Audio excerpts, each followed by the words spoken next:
And that is the relationship that we now have with God. So think of this, Christian. God dwells in you. Do you know God? Of course you know God. If you're a believer, you know him because you know what he has done for you. You know his forgiveness. You know his mercy. You know his kindness. You know his grace. And do you remember that sin that you had, that sin of pride? Guess what happens now?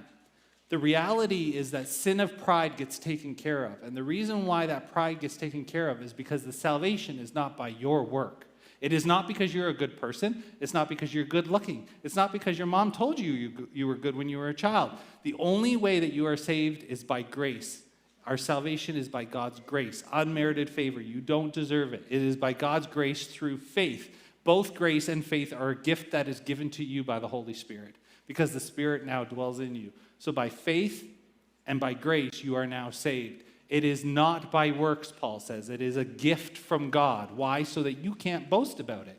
And so what that does is because you now know that all of your salvation is by the work of God, you are not chosen because you are something special. You are chosen almost in fact of the fact that you are not special. It is because you are a sinner that Christ saves you, right? Because he loves to save sinners. That was his purpose. And because he has now saved you, right? You are now an example to the rest of the world of how God saves sinners. And God is then glorified. He is glorified because your sin of pride has been dealt with, because you are now humbling yourself.